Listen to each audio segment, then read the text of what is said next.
Bonjour à toutes et à tous, bienvenue au Village des recruteurs, édition 2021 d'Aix-en-Provence, une édition un peu particulière puisqu'elle n'est pas en présentiel mais en distanciel, en digital, ce qui n'empêche pas une quarantaine de structures, d'entreprises, d'associations d'avoir accepté de participer à ce village pour vous aider, vous, à trouver votre emploi ou votre formation.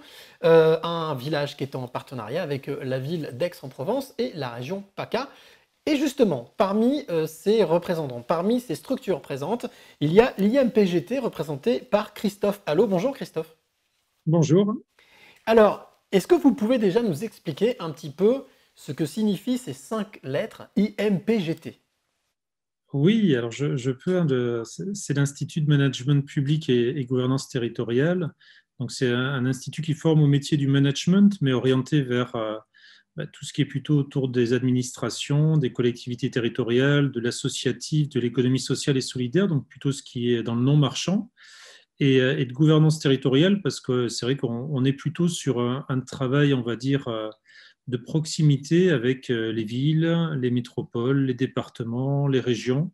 Et donc, on forme plus, on va dire, des personnes à aller travailler dans ces territoires qu'à aller travailler forcément dans des administrations centrales.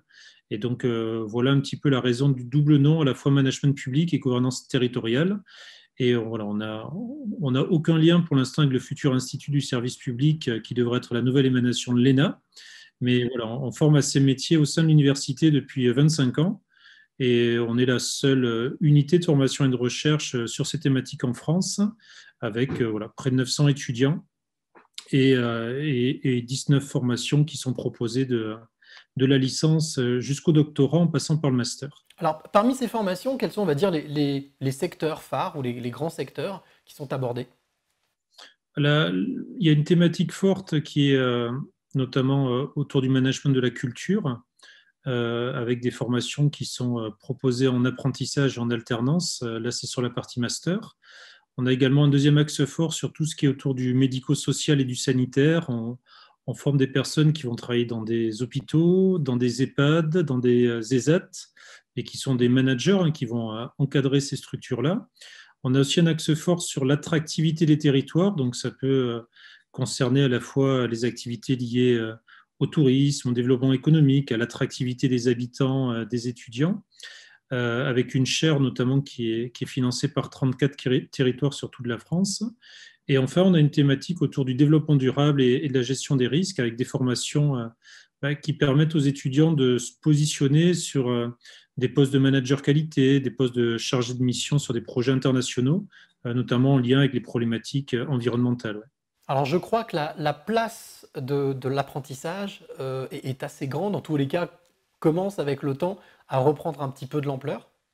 Oui, alors c'est plutôt très nouveau pour le secteur public, parce que c'est vrai que l'apprentissage s'est surtout développé dans les entreprises, mais on a développé ça là depuis 4 ans, et c'est vrai que voilà, aujourd'hui on a plus d'une centaine d'apprentis sur nos 900 étudiants qui sont dans des structures publiques, associatives, mais aussi privées, et notamment voilà, pas loin de 70 qui sont dans la partie culturelle.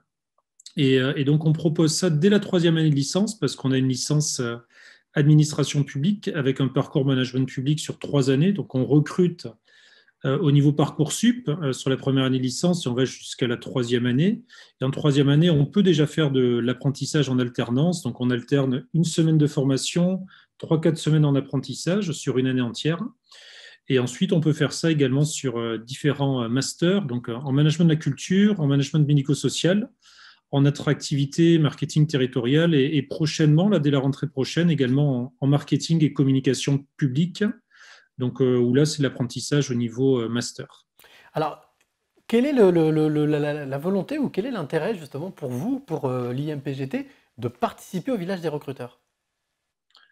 Pour nous, l'intérêt, c'est voilà, déjà de développer un petit peu la connaissance de cet institut qui est spécifique. Bon, il y a des IAE sur toute la France, mais voilà, il y a qu'un seul institut de management public.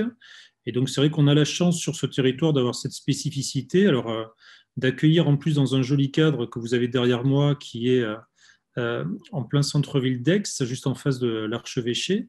Et donc, c'est vrai que nous, voilà, on souhaite pouvoir, d'une part, attirer des étudiants. On les attire déjà plutôt très bien, donc on n'est pas trop inquiet sur ce niveau-là.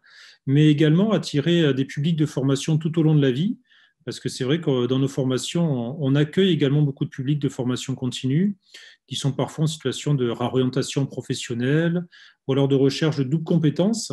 Et on est sur des métiers qui sont aujourd'hui peut-être un peu plus en phase avec l'air du temps, c'est-à-dire on est sur des métiers de management, mais qui sont avec des valeurs publiques, des valeurs liées à l'intérêt général, qui font sens pour les étudiants qui sont chez nous et les personnes qui viennent se former. Et donc, c'est vrai que ça permet également d'envisager parfois des réorientations professionnelles dans une période Covid notamment, hein, comme vous disiez, où les gens se posent pas mal de questions sur le sens de leurs activités. Donc là, nous, on a des étudiants, des gens qui viennent se former, qui trouvent souvent un sens et qui ont souvent une passion par rapport à ces sujets sur lesquels ils viennent travailler. Les gens qui sont dans la culture sont passionnés par la culture, par l'environnement, par la santé, par le médico-social, par les territoires. Et donc, voilà, l'idée, c'est de partager aussi un peu cette passion avec des gens qui souhaitent se former à ces sujets dans un environnement voilà, qui est à la fois celui de la formation, mais celui aussi de l'exigence universitaire avec des chercheurs, des personnes qui contribuent à diffuser des connaissances scientifiques sur tout le territoire. Donner un sens et du sens, c'est ça. Donc, écoutez, en tous les cas, on peut retrouver toutes les informations et vous retrouvez le 21 avril, retrouvez l'IMPGT, l'Institut de Management Public et de Gestion Territoriale directement donc dans votre stand, sur votre stand virtuel. Merci beaucoup Christophe pour toutes ces précisions. Avec grand plaisir. Merci et puis surtout vous qui nous regardez, n'hésitez pas donc à vous rendre sur ce stand pour vous renseigner et peut-être trouver qui c'est votre job de demain et votre formation.